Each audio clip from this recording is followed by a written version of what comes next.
গোপাল দাদু, গোপাল দাদু, পুকুরের ধারে মাঠের পাশে বনের মধ্যে মন্ত্রী মশাই, বটা, ঘটা, সেনাপতি মশাই আর পণ্ডিত মশাই না সকলেই একজোট হয়ে বসেছিল।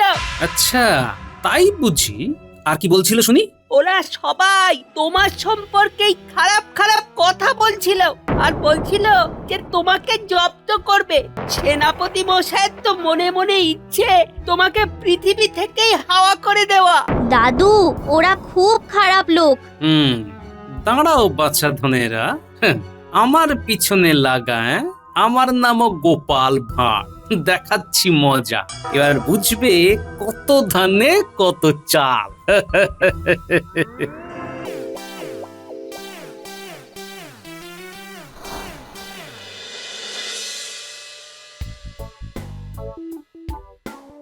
অভিজ্ঞানী, আরে ঘরে এত অন্ধকার কেন?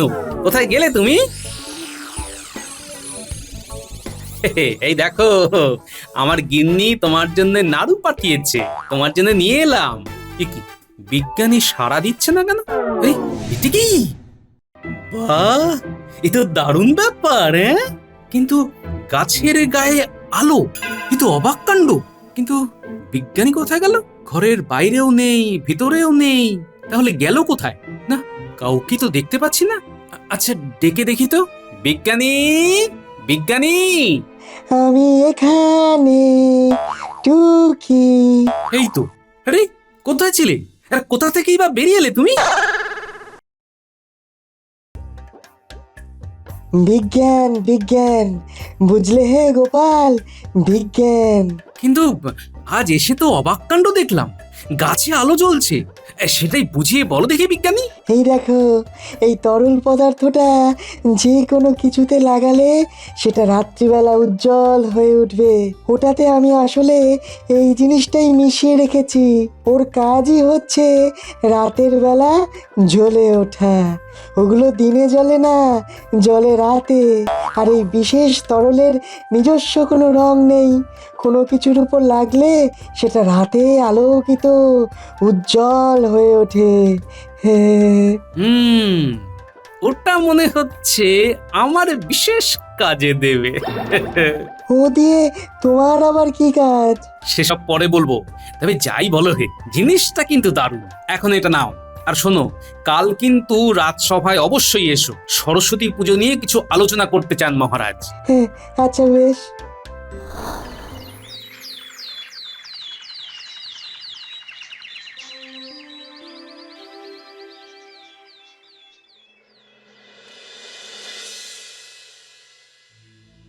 দেখো, আজ সভা শুরুতেই এই আলোচনাটা প্রয়োজন। তোমরা তো সকলেই জানো আমার জ্যাঠামশাই গত হয়েছেন। এখন আমার অসৌচ চলছে। এই অবস্থায় রাজবাড়িতে কিন্তু সরস্বতী পুজো করা সম্ভব হবে না। এমনটা যে হবে মন্ত্রী, সেটা তো আগে ভাবিনি। তাই এবছর পুজোর জায়গা বদল করতে হবে। তা তোমরা কি বলো? মহারাজ, আমি থাকতে এই নিয়ে আপনার চিন্তার কোনো কারণও দেখি না। আমার বাড়িতে এবার আমি নিজেই পুজোর আয়োজন করব। কেন মহারাজ? এবার মায়ের পুজো তো আমার বাড়িতেও হতে পারে। মহারাজ, অভয় দেন তো বলি। আমার বাড়ি থাকতে আমি পণ্ডিত মশাই, বাগদেবীর আরাধনার সমস্ত আয়োজন আমার বাড়িতেই মানায় মহারাজ। ঠিক কিনা বলুন? সকলে মিলে শুধু লুটে নেওয়ার তাল। মহারাজ, আমি বলছিলাম কি, ওই বিদ্যার দেবী সরস্বতীর আরাধনা তো পাঠশালাতেই হওয়া উচিত। উত্তম কথা, গোপাল তো ঠিকই বলেছে। বিদ্যার দেবীর পুজো তো পাঠশালাতেই হওয়া উচিত। তাহলে সেখানেই হোক। মহারাজ, আমি বলি কি, এই ব্যবস্থাটা কি ভালো হলো? মন্ত্রী, আমি ভেবে দেখেছি গোপাল ঠিক কথাই বলেছে। গোপাল, তুমি বরং খাজাঞ্চির কাছ থেকে 100 মোহর নিয়ে যাও। যথাজ্ঞা মহারাজ। মায়ের পুজো পাঠশালাতে জমবে মজা এবার। মন্ত্রী শান্ত্রী সেনাপতি ভুল বুঝলো আবার। জ্বলছে তাদের হৃদয়ে খানি, জ্বালা তাদের চোখে। শতমোহর না পেয়ে শুধুই মাথা ঠোকে।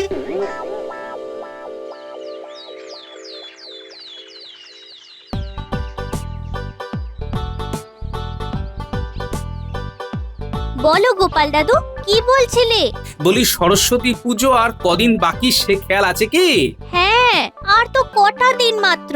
শোন, এবছরে রাজবাড়ির সরস্বতী পুজো হবে পাঠশালাতে। তোদের অনেক কাজ বেড়ে গেল রে। এরকম কথা কেন বলছো দাদু? আরে ঘরদোর ধুয়ে মুছে সাফ করতে হবে তো তোদেরই। তারপর পাঠশালাটা সুন্দর করে সাজাতে হবে তো। তুমি কিচ্ছু ভেবো না গোপাল দাদু, আমরা সব ধুয়ে মুছে সাফ করে দেব। আমরা সব কাজ করে ফেলবো গো দাদু। এখন চল সব পুটো পাড়ায় যাই। আরে ঠাকুর বায়না দিতে হবে যে।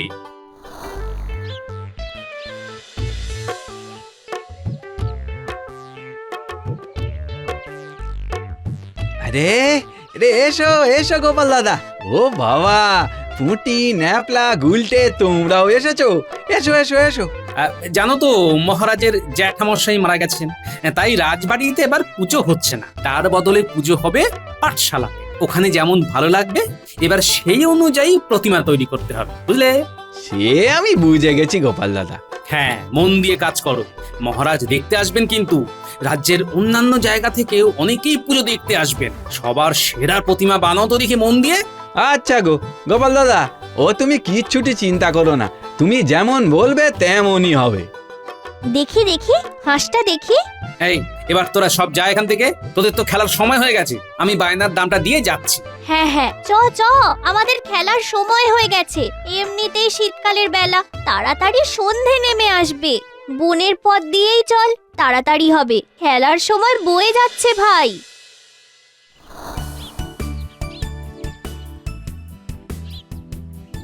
এইখানে পুকুরের ধারেই মাঠে চল না, আগে আমরা একটু খেলে নি।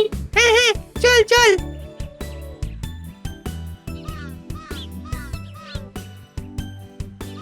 এনে গুলটে, বলটা ধর। এই যা, বলটা ধরতে পারলি না। যা যা যা গুলটে, এবার তুই বল খুঁজে নিয়ে আয়, যা। ঠিক আছে ঠিক আছে, তোরা সব এখানেই থাক, আমি বরং বলটা নিয়ে আসছি।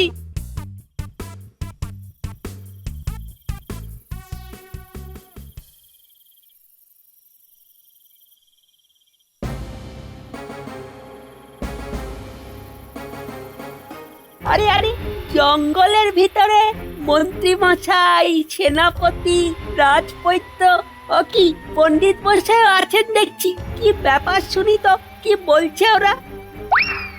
উফ, দিনের দিন অসহ্য হয়ে উঠেছে গোপালের কাণ্ড কারখানা। দেখেছো দেখেছো দেখেছো, গোপাল কেমন কায়দা করে কথা বলে ঠিক 100 মোহর বাগিয়ে নিল। উফ, মহারাজ তো কারো কোনো কথাই শুনলেন না। ওনার প্রিয় গোপালের কথাতেই সায় দিলেন। প্রিয় হয়ে ওঠা ঘোচাচ্ছি। সত্যি দিনের পর দিন গোপালের আচার আচরণ বড়ই বিরক্তিকর হয়ে উঠছে। কি যে হচ্ছে, একটা লোকের কথাতেই মহারাজ সব সিদ্ধান্ত নিচ্ছেন। আজকাল গোপাল তো রাজকার্যেও তার সিদ্ধান্ত জানাচ্ছে। এবার তো গোপাল কোনোদিন ওই অসুস্থ রোগীদেরও ওষুধ দিতে শুরু করবে। সবার সব কাজ ও একাই করতে থাকবে। মন্ত্রী মশাই, কিছু করুন আপনি। এইভাবে চলতে থাকলে একদিন রাজ্যের সব দায়িত্বই গোপালের হাতে চলে যাবে। না না না না না না, আমি গোপালকে ছাড়বো না। গোপালকে আমি ছাড়বো না, আমিও এর শেষ দেখে ছাড়বো। বলেন তো, আমি একেবারে ওই গোপালকে পৃথিবী থেকে হাওয়া করে দিই? সেনাপতি, শান্ত হও শান্ত হও। শোনো মন দিয়ে, আমার মাথায় একটা পরিকল্পনা এসেছে। তোমরা শোনো সেটা। সেখানে কে কি করবে সেই পরিকল্পনাও আমি করে ফেলেছি। সকলে এসো এদিকে, এসো। বুঝেছো বুঝেছো তো সকলে? হ্যাঁ হ্যাঁ, ঠিক আছে ঠিক আছে তবে। দাঁড়াও, আমি সব গোপাল দাদুকে বলে দেব।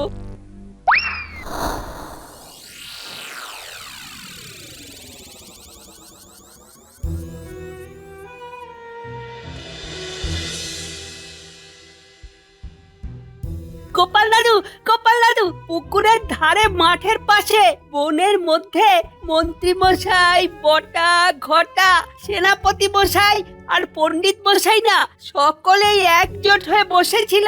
আচ্ছা, তাই বুঝি। আর কি বলছিল শুনি?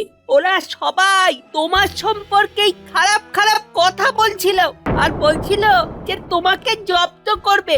সেনাপতি মশাই তো মনে মনে ইচ্ছে তোমাকে পৃথিবী থেকেই হাওয়া করে দেওয়া। দাদু ওরা খুব খারাপ লোক। দাঁড়াও বাচ্চা ধনেরা, আমার পিছনে লাগা। আমার নামও গোপাল ভাঁড়, দেখাচ্ছি মজা। এবার বুঝবে কত ধানে কত চাল।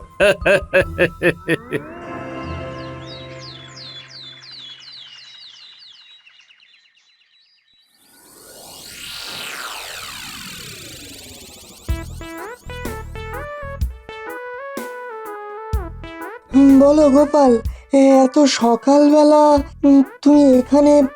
বসো বসো, বলো বলো। তোমার কাছ থেকে একটা জিনিস চাই। কি চাও বলো? তুমি বলেছিলে তোমার রসায়নাগারের ওই পদার্থটা রাতের বেলাতেও জ্বলে, ঠিক কিনা? হ্যাঁ হ্যাঁ গোপাল, তোমার কথা বুঝতে পেরেছি। একটু দাঁড়াও, আমি আনছি।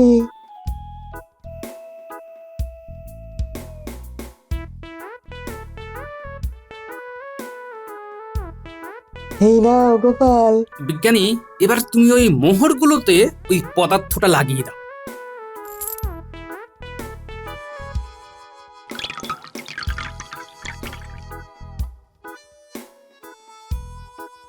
বুঝতে পারছি না গোপাল, এতে তোমার কি কার্যসিদ্ধি হবে? সে তোমার বুঝে কাজ নেই, আগে তো কাজটা করো। হ্যাঁ ঠিক আছে, এসো।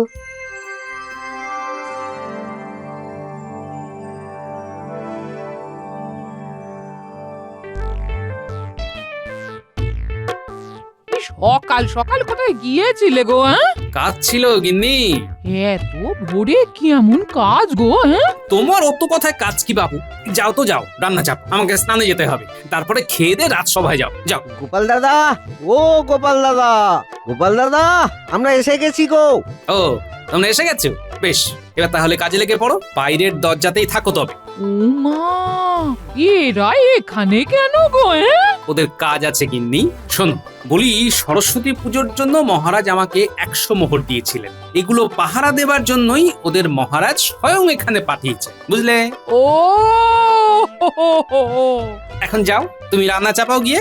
এরপর কিন্তু দেরি হয়ে যাবে গিন্নি। আমি ততক্ষণে ওগুলোকে লুকিয়ে রাখি কোথাও।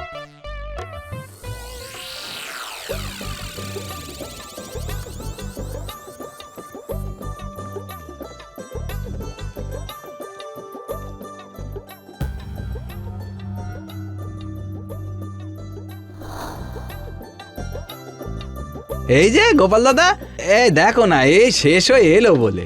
হ্যাঁ রে বাবা, এই তো সব ঠিক আছে। বেশ, পটো ভাই দাও গো, দাও। আরে মাকে আমাদের হাতে দাও। চল বটা, প্রথমে ওই পেট মোটাকে ঠেলে ফেলে দিবি, তারপর আমি দেখছি। চল চল চল চল।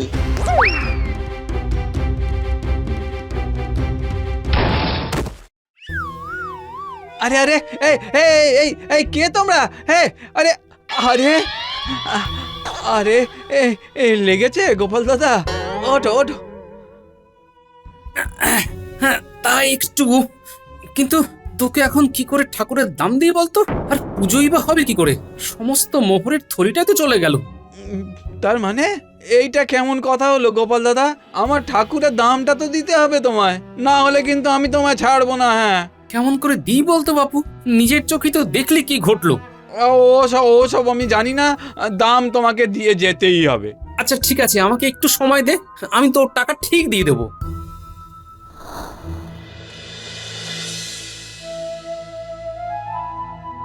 মহারাজ, মহারাজ, মহারাজ, সর্বনাশ হয়ে গেছে মহারাজ। কি হয়েছে গোপাল? আগে শান্ত হও, শান্ত হও, বসো বসো তো।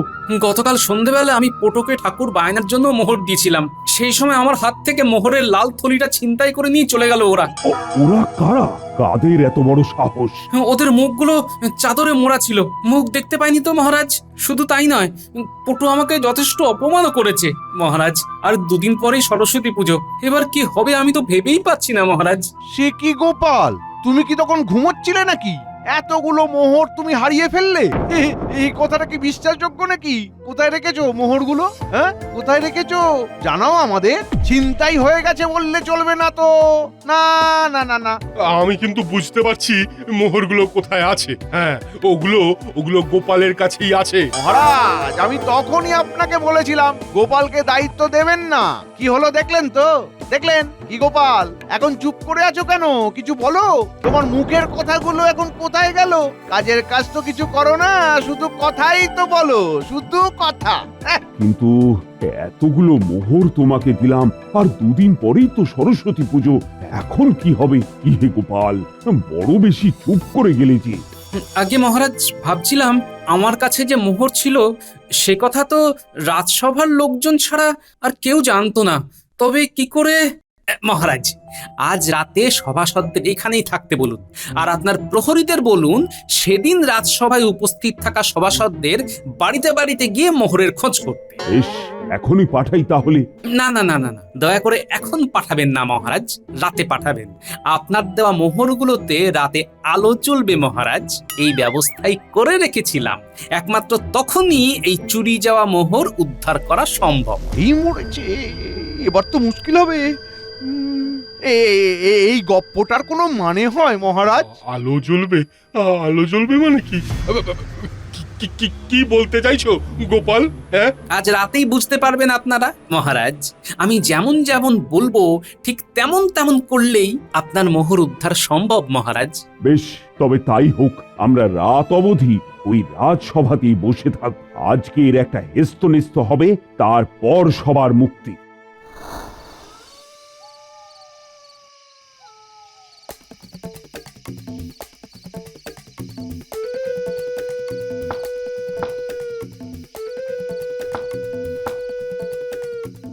ওর সন্ধেবেলায় কে রে বাবা? হ্যাঁ, সরে যান মা। এ কি তোমরা সোজা সিন্ধুকের ঘরে ঢুকে যাচ্ছ কেন? এ কি? হ্যাঁ, সিন্ধুকের চাবি খুলুন, খুলুন বলছি। কেন? যা বলছি তাই করুন। আচ্ছা আচ্ছা আচ্ছা আচ্ছা, এই চাবি খুলে দিচ্ছি। এই তো,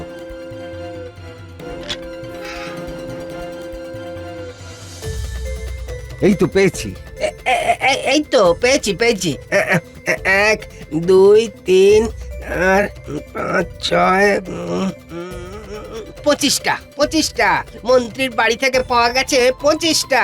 চলো হে ভাইয়া, এবার রাজপণ্ডিতের বাড়ি আরো 25টা বেরোলো। এই চলো এবার রাজবৈদ্যর বাড়িতে চলো। তাহলে 100টা মোহরের হদিশ পাওয়া গেল তো। সে আর বলতে। এবার চলো রাজসভার দিকে পা বাড়াই।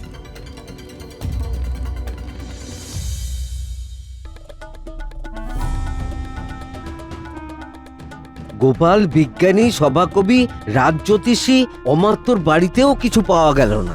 মহারাজ, রাজসভাসদের বাড়িতে যাদের পাঠানো হয়েছিল তারা সকলেই ফিরে এসেছে। মহারাজ, ওই 100টি আলো জ্বলা মোহরই পাওয়া গেছে। এই যে মহারাজ, আপনার মোহর। এই তো আমার মোহর। সত্যি তো, মোহরগুলো থেকে যেন ঠিকরে আলো বেরোচ্ছে। কিন্তু গোপাল, এইগুলো থেকে এমন আলো জ্বলছে কেন? আরে এটা কি? আজ এসে তো অবাক কাণ্ড দেখলাম, গাছে আলো জ্বলছে। এই দেখো, এই তরল পদার্থটা যে কোনো কিছুতে লাগালে সেটা রাত্রিবেলা উজ্জ্বল হয়ে উঠবে। ওগুলো দিনে জ্বলে না, জ্বলে রাতে। কোনো কিছুর উপর লাগলে সেটা রাতে আলোকিত উজ্জ্বল হয়ে ওঠে। বিজ্ঞানী, এবার তুমি ওই মোহরগুলোতে ওই পদার্থটা লাগিয়ে দাও।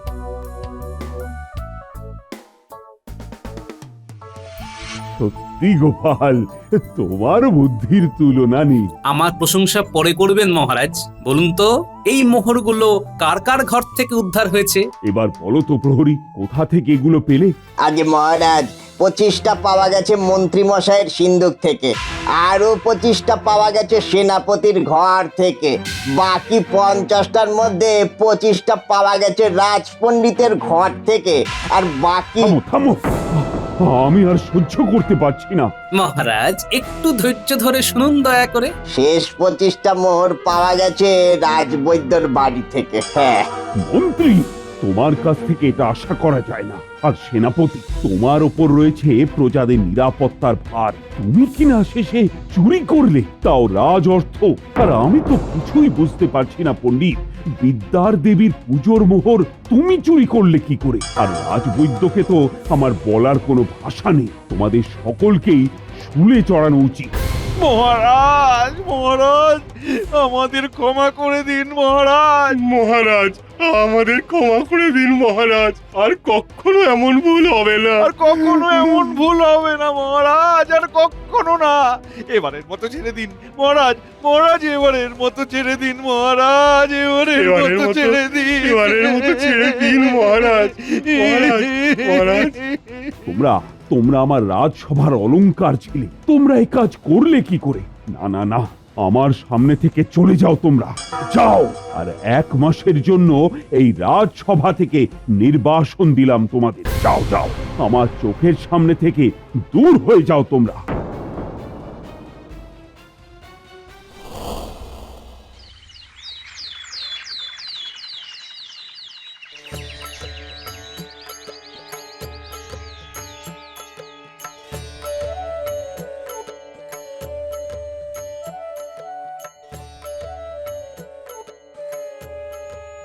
না না না না না, পাপি তাপিদের এই পুজোর স্থানে আসার দরকার নেই।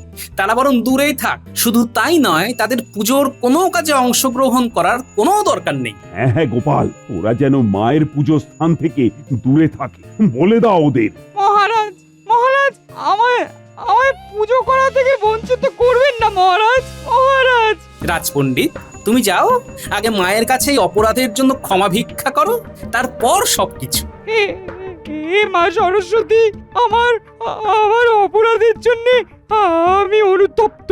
আপনি আপনি আমাকে ক্ষমা করুন। না না মন্ত্রী, তোমার প্রসাদ পাবারও দরকার নেই। ওদের এবার চলে যেতে বলো গোপাল। অনেক ভোরবেলা থেকে এখানে এসে রয়েছি মহারাজ, খুব খিদে পেয়ে গেছে মহারাজ। আপনি এবার ক্ষমা করুন মহারাজ, ক্ষমা করে দিন। তোমাদের শাস্তি পুনর্বহাল রইল।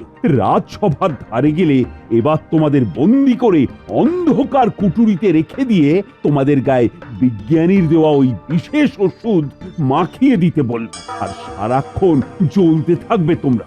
ভালো চাও তো চলে যাও এখান থেকে। যাও যাও, চলে যাও এখান থেকে, দূর হয়ে যাও। যাচ্ছি যাচ্ছি মহারাজ, যাচ্ছি যাচ্ছি।